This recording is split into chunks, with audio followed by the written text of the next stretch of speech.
history of Europe is filled with a lot of stories about monasteries, monasticism, because in the West, monks had a very important role in helping to spread education, civilization throughout the whole of Europe.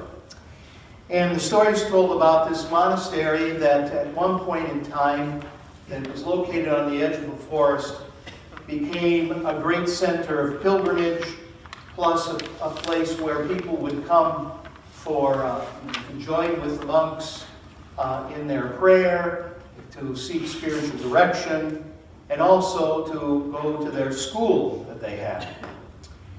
But in the course of time, things began to change, and instead of being thronged by people, gradually the crowds thin out, and there's a trickle of visitors and pilgrims, and eventually nobody comes anymore. And the abbot calls the monks together and says that, brothers, we have to see why it has happened now that no one comes anymore. And he said, we all need to pray about this. And one of the brothers said, Father Abbot, out in the woods, there's a hermit that lives. It's a Jewish rabbi, but maybe he'll be able to advise you.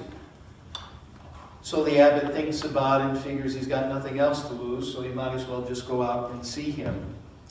So he goes up to the little hut, knocks on the door. The rabbi receives him very cordially, invites him in, gives him some tea, and then asks him, well, why are you here? And he pours out his heart, about everything that had happened at the monastery. And finally, the rabbi just kind of sitting there in silence and sipping his tea. The abbot's beginning to get a little fidgety because it seems to be taking so long. And so finally the abbot says, Rabbi, what do you have to tell me? And he looks at him and he says, one among you must be the Messiah. And the abbot sort of falls back, and figuring this man doesn't quite understand, I guess. But he thanks him and he kind of mutters to himself all the way through the woods back to the abbey. And so at the evening chapter meeting, they are all assembled and they listen to what the abbot had to report of his visit, and he tells them, the rabbi said one among us must be the Messiah. And he said, well, there already is a Messiah. He said, no, not that one of us has to become the Messiah, but that one of us is. And so they're all very perplexed by this, but then they begin to think about it and pray about it, and they look around and and they say, well, maybe Brother John might be, because he's very dedicated. He's always on time for prayer. He always fulfills his duties. He just seems to always be radiating this great love of God, whatever he does, wherever he is. And then, or maybe it's Father Abbot himself, because, he's been perseverant and he's never given up hope. Been in very difficult times, so maybe it's he. And they do that about just about everybody in the community. And what begins to happen as a result is that somehow or other, the word goes forth that something is changing. And so people begin to come to check it out, to see if it was true or if it's just rumors. And they begin to experience again something of the joy and the happiness, the warmth, and the Spirit, the power of the Spirit in that abbey. And so again, pilgrimages begin, the school begins to fill up, people are coming for spiritual direction again. All because of what the rabbi said, one among you must be the Messiah. Now, nobody was the Messiah in the classical sense. but they all began to look at each other differently. They began to see in one another what God saw in each one of them. When we get to these readings today on the fourth Sunday of Advent, the importance of the players is paramount. The people that are involved, that God has called, that God knows by heart, that God knows better than they know themselves, are held up for our reflection. Now, if we look at the first reading, Isaiah, the prophet, goes to Ahaz the king, who is probably among the lousiest of the kings of Israel, and who has been playing fast and loose with political things, and has, as we hear at the end of the reading today, the prophet saying to him God's words that, you know, the very countries that you're trying to work out agreements with are going to disappear. So what you, Ahaz, should be doing is what I'm saying to you. But we notice that in that reading, when the prophet says to him, ask for a sign from the Lord, you know, let it be deep as the netherworld or high as the sky, and Ahaz puts on his pious act that he's not going to tempt the Lord. That's all he's been doing, is tempting the Lord. And so then God gives the sign through the prophet that the young woman, as it is in the Hebrew, will be with child, will bear a son, and they will call him Emmanuel, which means God is with us. So, like it or not, Ahaz is hearing that God is going to work out things in God's own way and time, in a way that is best for God's own people. God is not going to waste time with people who don't want to cooperate.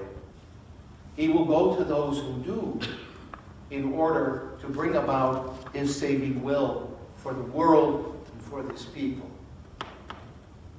That's why when Joseph hears in the dream all that, you know, was just sort of blowing his mind. You know, here he is engaged to this woman, and according to the Hebrew practice, until they would have been actually married, they would have to have lived in their parents' homes. But so, because he thinks that Mary has been unfaithful, with all of the hurt that he feels, he's, you know, going to just be very kind and put her away quietly, because if it became known, if there were some kind of scandal, she could have been stoned to death. And then they would have been looking around for somebody else to stone. The father, especially if Joseph could say, not my child. Well, anyway, Joseph hears in the dream that this child is to be born of the Holy Spirit, that he is to be called Emmanuel, and that also his name is to be given as Jesus. But in the Hebrew was Yeshua, the same as Joshua, and it means the one who saves his people from their sins. And so Joseph, as a faithful Jew, would have immediately remembered this part of the prophecy of Isaiah, where it is prophesied that the young woman, and in this case his wife, virgin, is going to be with child, and that this child is going to be named Emmanuel, and that also he would have remembered that Joshua was the one who led the people into the promised land after Moses died, that he's the one who really helps to save his people from their sins. So all of this became very agreeable then to Joseph, as difficult as it was, as much as he had to struggle to get to that point. He understood at last that this was God's doing. This was God's way of fulfilling what had been foretold through the prophets so many centuries before. and that he was to have an intimate part of this, not in fathering the child, but in being given the privilege of giving the name to the child. Not a name that he thought of, but a name that had been given, and a name that would be significant in the long run, even though in the beginning he was named, Yeshua, like so many other kids had been named. But in the course of time, his mission unfolds. And whether Joseph lived a long time or a short time, his importance is in his obedience, in his willingness to do what God asked him to do, in distinction to Ahaz, who would never do anything that God asked him to do, but whom God worked around just the same. And then we have Joseph, and then we also have Mary, who said yes to the message of the angel, who said yes to God. And because of their mutual yes, Joseph and Mary, our salvation comes into the world. So the point is, even though you and I know that we are not the Messiah, we are God's beloved children. We are God's beloved sons and daughters. We are brothers and sisters of one another in Jesus Christ, our Lord. And in these waning days of Advent, as we are going crazy, most of us, trying to get ready for Christmas, I think it would be an excellent thing to force yourself to 5 minutes, if you're really extravagant, maybe 10 minutes, of just being quiet and asking the Lord to help you truly appreciate the gift of his love for you and your part in bringing the Messiah into the world. Because all of us still have the responsibility of bringing Christ into the world.